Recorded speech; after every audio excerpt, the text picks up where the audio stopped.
साथ आया था, तो उसे अपने बराबर में बिठाना होगा ताकि उसको बैठने की तहजीब आए, ताकि उसे पता हो मजलिस में बैठते कैसे हैं, मजलिस में मसाइब के वक्त में क्या करते हैं और फजाइल में नारे का जवाब कैसे देते हैं। उसे तरबियत होगी, उसकी तहजीब उसे मालूम होगी, उसे मजलिस में बैठने के आदाब मालूम होंगे। मगर ऐसा ना हो कि इन्हें लाने से गुरेज किया जाए और दरवाजे से धुतकार दिया जाए और इनसे नाराजगी का इज़हार करके आग खोल के बाहर निकल दिया। यकीन जानिए जो इमाम बारगाह या मजलिस से या आज़ादारी से या नमाज से किसी बच्चे को हाथ पकड़ के बाहर निकालते हैं, वो यकीन जाने कि अगर वो इरादतन ऐसा कर रहे हैं तो जान ले मौला उनसे खुश नहीं है। और अगर वो सहबन कर रहे हैं और गफलतन कर रहे हैं और उनको पता नहीं था और उनकी तवज्जो नहीं थी, तो फिर हम सब दुआ करते हैं उनके लिए कि अल्लाह उन्हें माफ करे। लेकिन यकीन जानिए कि इन बच्चों की वजह से हमारी आज़ादारी मुस्तक़बिल को महफूज पाती है। कल हमारा बेहतर है इन बच्चों की वजह से। मेरा दिल कर रहा है कि एक हदिया आपको करूं, नबी मुकर्रम का एक फरमान। सरकार फरमाते हैं इन्नी उहिब्बु मिनस सिबियान खम्सतु खिसालिन, मुझे बच्चों की 5 खसलतें पसंद है। और ये 5 खसलतें जो मैं भी आपको बताने जा रहा हूँ, ये 5 खसलतें वो हैं कि जिन्हें अगर मैं समझ लूँ, सोच लूँ, सुन लूँ तो शायद बच्चों से मोहब्बत भी हो जाए और दिल करे कि अल्लाह करे हम बच्चे ही रहें। देखिए एक मौत की मजलिस है, हम जैसे दुनिया में आए हैं अल्लाह चाहता है ऐसे ही वापस जाएं। हम दुनिया में जैसे आए थे ऐसे ही हमें वापस जाना है। दुनिया में कैसे आए थे हम, हमें तो याद ही नहीं है। कोई 70 साल का, कोई 50 साल का, कोई 60 साल का है, हमें तो याद नहीं कि हम कैसे आए थे दुनिया में।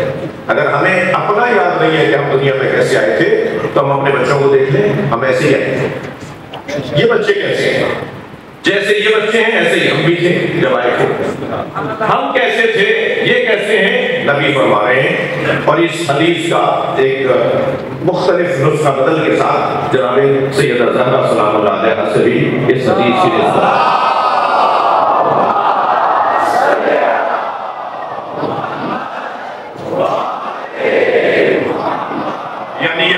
बीवी से भी मंसूब है। एक दो उन्वानों से हटकर, यानी कुछ उन्वान मुख्तलिफ है बीवी के फरमान में, नबी के फरमान में जो है वो मैं ज़ुहर रबी में रहमतुल्लाह जज़ायरी ने इस मौला के फरमान को, नबी के फरमान को नक़ल किया है। फरमाते हैं इन्नी उहिब्बु मिनस सिबियान खम्सतु खिसालिन, मुझे बच्चों की 5 खसलतें पसंद हैं। अल-अव्वल इन्नहुम अल-बाकून, सबसे पहली सिफत बच्चों की मुझे ये अच्छी लगती है, ये रोते ज्यादा है। हमारा बच्चा तो ज्यादा रोने लगे तो मौलाना के पास दम करवाने के लिए भेज देते हैं। ठीक, ताबीज दे दीजिए मौलाना, हमारा बच्चा रोता जाता है। और नबी फरमा रहे हैं ये रोते ज्यादा है, मुझे अच्छा लगता है। औरतें और बच्चे जल्दी रोते हैं ना, क्यों? खवातीन जल्दी रो पड़ती हैं, छोटी छोटी बात पे, जरा सी बातों पर रो पड़ती हैं। बच्चे भी जल्दी रो पड़ते हैं। ये इसलिए जल्दी रोते हैं कि इनका दिल नर्म होता है। नबी फरमा रहे हैं मुझे बच्चे इसलिए अच्छे लगते हैं, इनका दिल नर्म होता है। अगर दिल नर्म करना और दिल को नर्म रखना मतलूब ना होता तो कभी भी नबी मुकर्रम बच्चों के रोने को पसंद न करते। ये रोना बहुत बड़ी नेमत है। दिन की मजलिस में भी मैंने अर्ज किया कि आइम्मा ने हमें रोने पर लगाया है, आइम्मा अहले बैत ने हमें रोने पर मामूर किया है। हमारी जिम्मेदारियों में से एक जिम्मेदारी है इमाम हुसैन पे रोना। ये जो रोना है ना, ये बहुत बड़ी नेमत है। जो रो नहीं पाता उसका दिल सख्त है, और जिसका दिल सख्त है वो पसंदीदा इंसान नहीं है, वो अच्छा इंसान नहीं है। दिल को नरम बनाना है। पहली सिफत ये रोते ज्यादा है, मुझे अच्छा लगता है।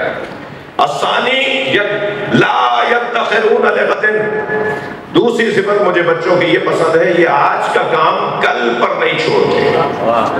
अभी चाहिए और यही चाहिए, आज ही लेके जाइए, यही दिलवाइए। आप कितना ही कहते रहे कल दिलवा देंगे, कहेंगे नहीं मुझे यही चाहिए। बेटा इससे अच्छा दिलवा देंगे, नहीं मुझे यही चाहिए, नहीं कल कुछ और, मुझे नहीं चाहिए, मुझे तो आज ही चाहिए। बच्चा कहता है आज का काम कल पे मत छोड़ो, जो काम आज करने का है उसे आज ही करो।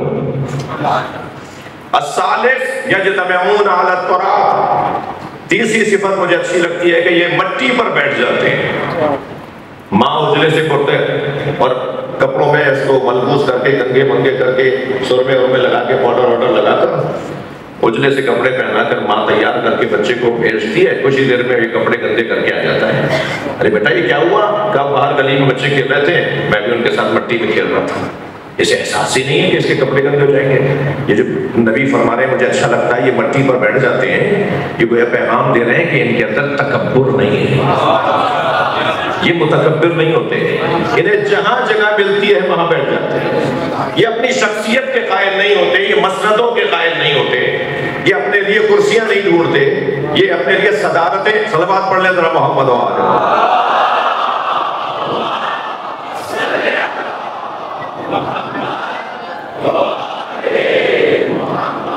ये अपनी शख्सियत के कायल नहीं होते भाई, ये अपने बारे में खुद पसंदी के कायल ही नहीं होते, इन्हें तो जहां जगह मिल जाती है वहां बैठ जाते हैं। याद रहे अल्लाह को सबसे ज्यादा नफरत अगर किसी से है तो वो मुतकब्बिर है। तकब्बुर तो बिल्कुल पसंद नहीं है अल्लाह। वो कहता है करीम बनकर दिखाओ, वो कहता है सत्तार बन के दिखाओ, वो कहता है गफ्फार बन के दिखाओ, तखल्लक़ू बिअख़लाक़िल्लाह, अल्लाह के अखलाकियात को अपनाओ। लेकिन कहता है खबरदार, अल किब्रिया और रिदाई, तकब्बुर मेरे कपड़े हैं, जिन्होंने तकब्बुर इख्तियार किया उन्होंने मेरे कपड़ों में हाथ डाला। अल्लाह को मुतकब्बिर पसंद नहीं है। एक बाल बराबर भी अल्लाह मुतकब्बिरों को पसंद नहीं करता। अजीब दुनिया है, यहाँ हर कदम पे हमें तकब्बुर का एक पैगाम मिल रहा होता है, हमें माहौल मिल रहा होता है, हमें बार बार मुतकब्बिर बनने के लिए शैतान राग़िब कर रहा होता है। कुछ नहीं तो हम कपड़ों से ही मुतकब्बिर होना शुरू हो जाते हैं। आपने बाज़ लोगों को देखा होगा कि वो महंगे कपड़े पहनकर अपने आप को धोखा दे रहे होते हैं कि मैं महंगा हो गया हूँ। कपड़ों से कोई महंगा होता है? बाज़ लोग तो रेशम के कीड़े का कपड़ा पहनते हैं, रेशमी, एक कीड़े का कपड़ा, एक कीड़े का फुजला, माफ कीजिएगा, एक कीड़े का फुजला पहनकर कहते हैं कि हम महंगे कपड़े पहन रहे हैं। तुम तो एक जानवर का फुजला पहन कर रहे हो और अपने आप को कह रहे हो तुम बड़े हो गए हो। बाज़ लोग कलफ के कपड़े पहन के, जरा कलफ के कपड़ों में अकड़न होती है ना, अकड़े अकड़े होते हैं, कलफ के कपड़े होते हैं ना। बाज़ लोग कलफ के कपड़े पहनकर टेढ़े टेढ़े चल रहे होते हैं। बाज़ लोगों के कपड़ों में कलफ होता है और कुछ लोगों की गर्दनों में कलफ होता है, टेढ़ी गर्दन से बात करते हैं। अल्लाह को पसंद नहीं है।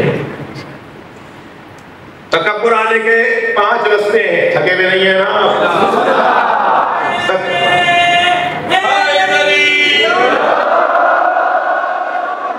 तकब्बुर आने का एक रास्ता जमींदारी, जमींदारी।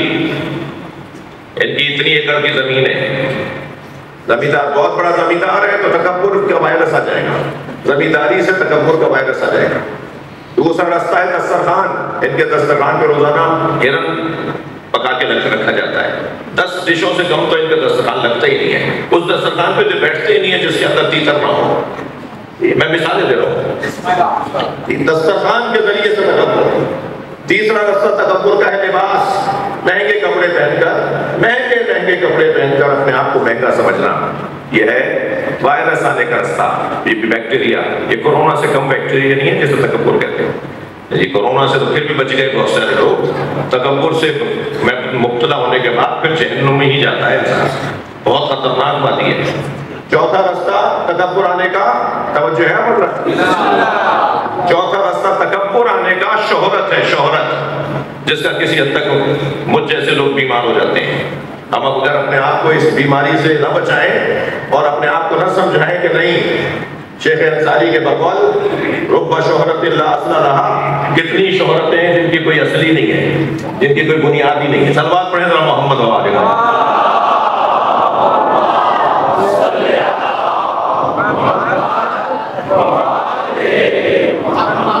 चौथा रास्ता शोहरत। 5वां रास्ता बता दूं? सब बिस्मिल्लाह नहीं कह रहे, क्या करूं? 5वां रास्ता है कुर्सी, मनसब, डिग्री, ग्रेड, अफसरी, मनसब। सेक्रेटरी हो गए, ये डिप्टी सेक्रेटरी हो गए, ये सेक्रेटरी हो गए, ये जो चीफ सेक्रेटरी बन गए, ये वज़ीर आज़म बन गए, ये सदर गवर्नर बन गए, ये वाली कुर्सी तकब्बुर आने का जरिया। मैं और आप उस अली के मुरीद हैं जिसके पास ये 5 चीजें थीं और अली अल्लाह का बंदा था। सलवात पढ़े तो मैं अर्ज करता हूँ।